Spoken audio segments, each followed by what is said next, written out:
Prologue, le fils de la terre. Au cœur des forêts luxuriantes du Cameroun, dans le petit village de Songpek, un enfant vint au monde sous le regard bienveillant des anciens.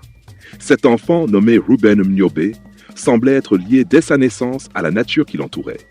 La terre, les arbres, les rivières et les vents faisaient partie intégrante de son existence. Sa mère, une femme de grande sagesse, lui répétait souvent une légende transmise par leurs ancêtres. La terre porte les espoirs et les douleurs de ceux qui l'habitent. Celui qui apprend à écouter ses murmures devient un guide pour son peuple.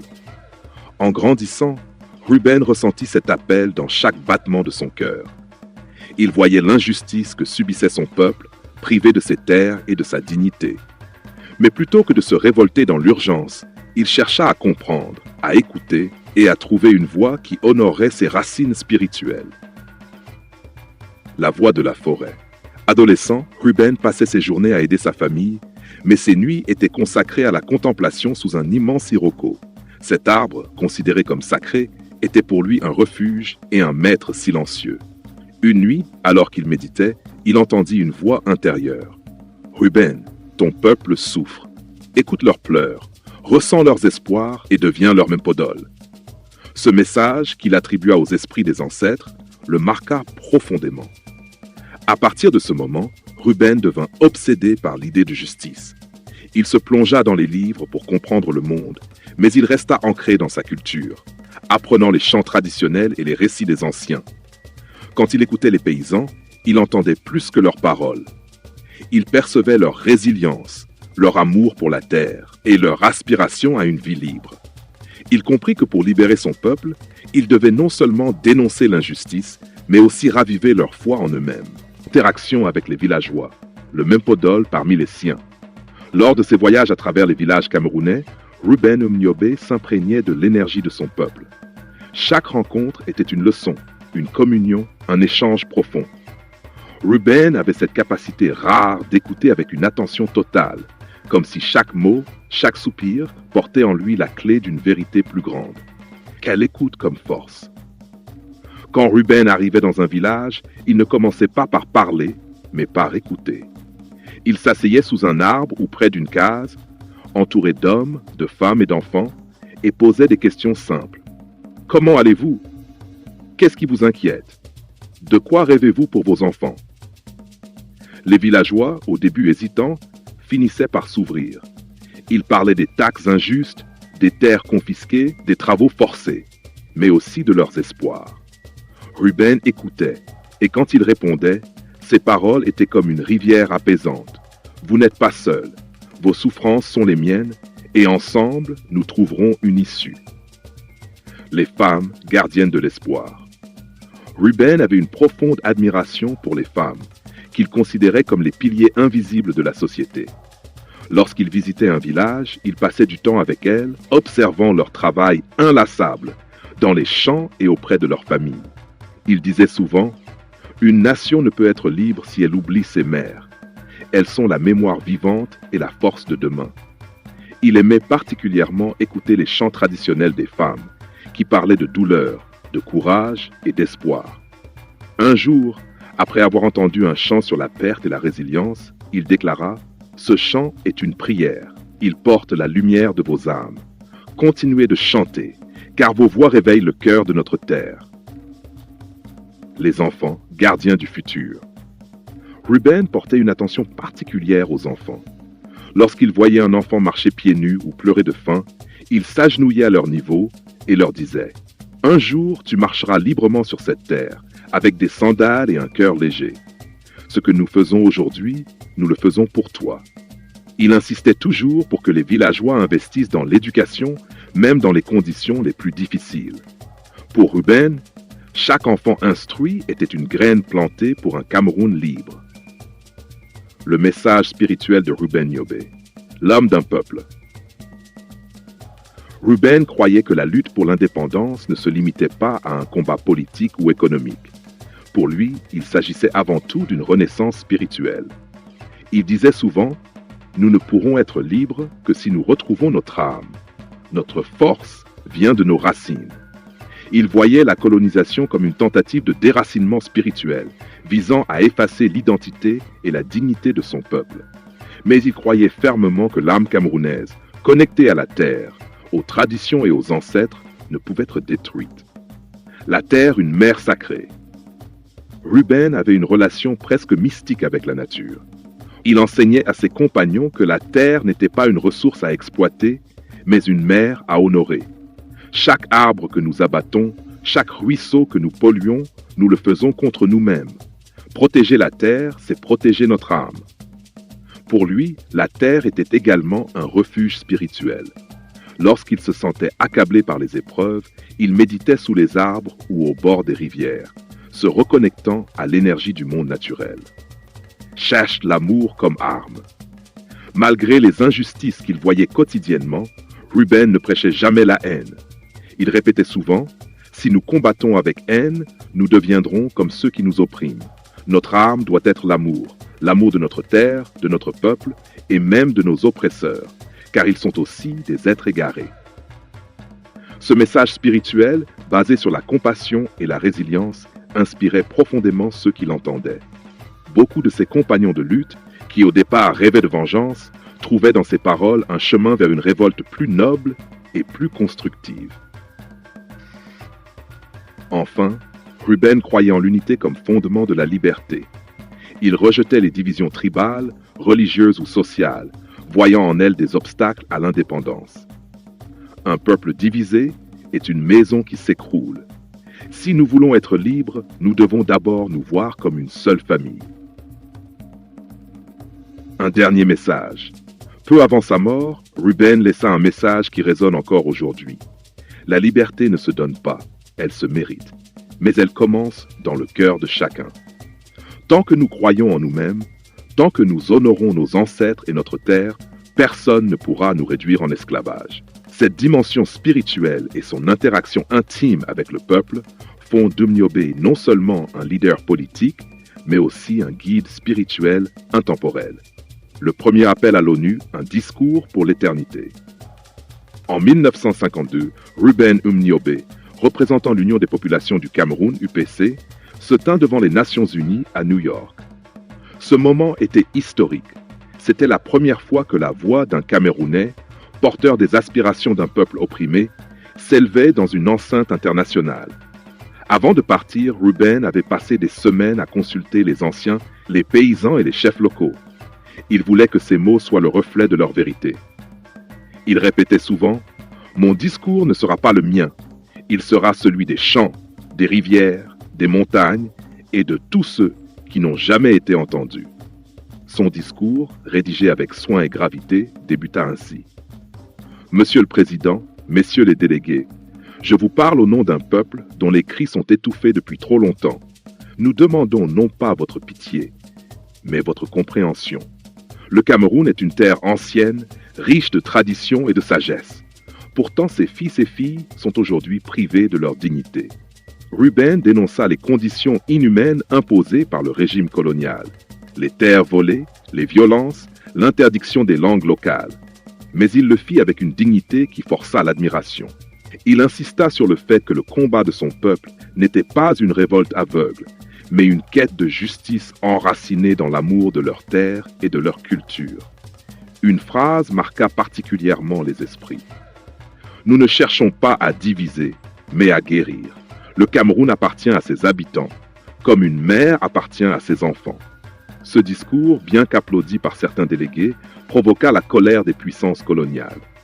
À son retour, Ruben fut surveillé de près. On lui interdit de s'exprimer publiquement, mais cela ne l'arrêta pas. Il continua d'écrire, de rencontrer ses compatriotes en secret et de semer les graines d'un futur libre. La bague mystique et le don de disparition. Dans les récits oraux transmis à travers les générations, une légende entoure Ruben Umniobé, une légende qui transcende le domaine de l'histoire et s'aventure dans celui du mysticisme. Ce récit parle d'une bague magique qu'il aurait possédée et d'un don surnaturel d'apparaître et de disparaître. Ces pouvoirs, bien qu'enveloppés de mystère, sont souvent évoqués par ceux qui considèrent Ruben comme un homme à la fois connecté aux ancêtres et doté d'une mission divine. La bague de l'Iroko sacré. On raconte que Ruben Umniobe avait reçu une bague taillée dans une branche tombée d'un iroko sacré, un arbre vénéré par les anciens comme une source de protection spirituelle et de puissance mystique. La légende veut que cette bague lui ait été offerte par un ancien guérisseur lors d'un de ses pèlerinages à travers les villages. Le guérisseur, un homme réputé pour sa sagesse et ses connexions avec les esprits de la nature, aurait déclaré à Ruben « Cette bague contient la force de l'Iroko. Elle te protégera contre ceux qui cherchent à te faire du mal. Mais souviens-toi, son pouvoir ne vient pas de la magie, mais de ton cœur pur et de ta dévotion à ton peuple. » Portée à son doigt, la bague était discrète, en bois sombre et poli, avec un symbole gravé représentant l'unité entre la terre, les ancêtres et les vivants. Selon les témoins, elle semblait émettre une énergie apaisante, renforçant la confiance et la détermination de Ruben dans ses discours et ses rencontres. Le don de disparition.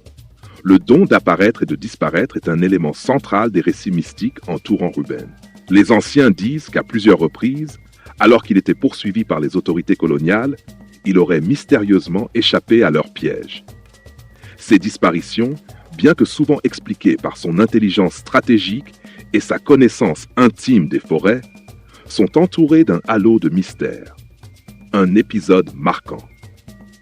Un soir, alors que Ruben et son groupe de compagnons se reposaient dans une clairière, des soldats français les encerclèrent. Les témoins rapportent que Ruben se leva calmement, tenant son bâton de marche, et dit à ses compagnons « Ne laissez pas la peur troubler votre esprit. Les ancêtres sont avec nous. » Il aurait alors prié silencieusement, tenant la bague près de son cœur. Lorsque les soldats pénétrèrent dans la clairière, ils ne trouvèrent que des traces de pas se perdant dans la forêt. Ruben et ses compagnons avaient disparu comme des ombres dans la nuit. Les villageois attribuèrent cet exploit à sa connexion spirituelle avec la terre et à la protection offerte par sa bague. La source du pouvoir. Selon la tradition spirituelle, le pouvoir de Ruben ne venait pas seulement de la bague, mais de son alignement avec les forces invisibles de l'univers. Les anciens disaient que sa capacité à apparaître et disparaître reflétait son habileté à harmoniser son esprit avec les vibrations de la nature. On raconte que Ruben méditait souvent près des rivières ou sous les arbres, absorbant l'énergie de la terre et des ancêtres. Un villageois ayant assisté à une de ces méditations aurait déclaré « Quand il priait, le vent s'apaisait, les oiseaux se taisaient et on sentait une présence autour de lui, comme si les esprits eux-mêmes l'écoutaient. » Une histoire d'apparition. L'un des récits les plus populaires raconte qu'un jour, alors que les autorités coloniales tentaient de l'arrêter lors d'un rassemblement public, Ruben apparut subitement parmi la foule. Personne ne l'avait vu arriver, mais sa présence imposante calma immédiatement les esprits. Il leva la main, montrant sa bague, et déclara « Je suis ici pour vous rappeler que rien ni personne ne peut nous séparer de notre terre et de nos ancêtres. » Après son discours, il disparut aussi soudainement qu'il était venu, laissant les soldats désorientés et les villageois convaincus qu'il était protégé par une force divine. Un don légendaire ou une métaphore. Pour certains, ces récits sont une manière poétique d'exprimer la stratégie et le charisme de Ruben, sa connaissance intime des forêts, sa capacité à inspirer la foi et son intelligence tactique faisaient de lui un adversaire insaisissable pour les autorités coloniales.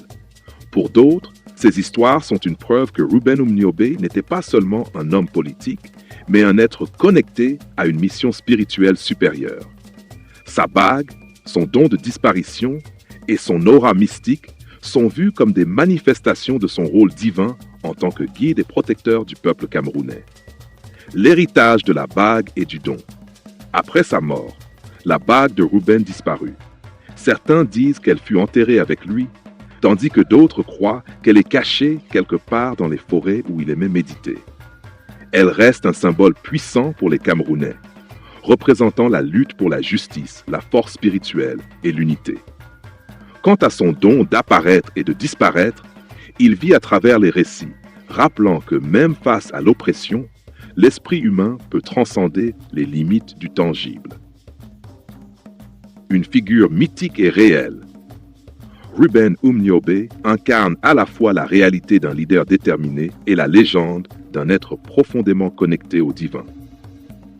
Sa bague magique et son don de disparition, qu'ils soient littéraux ou symboliques, illustrent son rôle unique dans l'histoire du Cameroun. Celui d'un homme qui, en unissant spiritualité et action, devint immortel dans les cœurs de son peuple. Les nuits sous les étoiles, le temps de l'épreuve. Traqué par les autorités françaises dès 1955, Ruben Umniobe entra dans la clandestinité. Son refuge devint la forêt, cette même forêt qu'il avait vu grandir et où il avait médité sous l'Iroko. Mais la vie en clandestinité était rude. Chaque jour est une bataille contre la faim, la fatigue et la peur de la trahison. Malgré tout, Ruben transformait cette épreuve en opportunité. Chaque nuit, sous un ciel étoilé, il rassemblait ses compagnons pour partager des enseignements. « Mes frères, disait-il, notre corps peut être pourchassé, mais notre esprit demeure libre. Tant que nous nous souvenons de qui nous sommes, personne ne pourra nous voler notre âme. » Il utilisa ces moments pour enseigner des stratégies politiques, mais aussi pour nourrir leur foi. Il citait souvent des proverbes ancestraux. L'arbre qui tient debout face au vent est celui dont les racines sont profondes. Dans la forêt, Ruben redécouvrit également le pouvoir de la nature. Il apprit à reconnaître les plantes médicinales, à lire les mouvements des animaux pour détecter les dangers et à écouter les bruits subtils du vent. Pour ses compagnons, il n'était pas seulement un leader politique, mais un guide spirituel. L'épreuve de la trahison. En 1958, les autorités françaises, désireuses d'éliminer la figure centrale de la résistance, intensifièrent leurs efforts pour capturer Umniobe. La tension montait parmi ses compagnons, certains craignant qu'il soit trahi. Ruben, cependant, restait inébranlable. Il répétait « Si je dois mourir, que ce soit en serviteur de mon peuple et en gardien de mes principes. » Le jour fatidique arriva. Informés par des traîtres, les soldats français encerclèrent son refuge dans la forêt. Ruben, refusant de fuir ou de prendre les armes, se tint debout, digne. Ses derniers mots furent « Vous pouvez me tuer, mais vous ne pouvez pas tuer notre cause. Elle est plus grande que moi, plus grande que vous. » Il fut abattu sur place, sans procès, à l'âge de 45 ans. L'éveil du Cameroun. Bien que l'indépendance du Cameroun ait été obtenue 2 ans après sa mort, Ruben Umniobe ne fut pas immédiatement reconnu comme le héros qu'il était. Pourtant, son message résonnait toujours. La véritable indépendance n'est pas seulement politique. Elle est culturelle, spirituelle et enracinée dans le respect de nos traditions. Des décennies plus tard, son héritage fut officiellement célébré. Des écoles, des rues et des villages portèrent son nom. Mais pour ceux qui comprenaient vraiment son message, l'héritage d'Umniobe allait bien au-delà des monuments. Il vivait dans chaque Camerounais qui se souvenait de son appel à l'unité et à l'amour. Épilogue. L'héritage d'un Podol. Aujourd'hui, lorsque le vent souffle à travers les forêts du Cameroun, certains disent qu'on peut entendre une voix murmurant « Protégez la terre, honorez vos ancêtres et vivez avec dignité ». Ruben Umniobe nous laisse un message intemporel. Même face à l'oppression, l'éveil spirituel peut illuminer un chemin vers la liberté. Ces enseignements nous rappellent que chaque lutte pour la justice commence par une connexion profonde avec la terre, l'histoire et l'âme collective d'un peuple. L'héritage spirituel. Après sa mort, Ruben Umniobe devint un symbole immortel. Les Camerounais, bien que brisés par la perte de leur leader, furent galvanisés par son sacrifice. Les anciens racontèrent à leurs enfants qu'il était devenu une partie de la terre qu'il aimait tant, et que son esprit vivait dans chaque arbre, chaque rivière, chaque souffle de vent. Ces paroles furent gravées dans les mémoires. Libérez votre âme et votre corps suivra.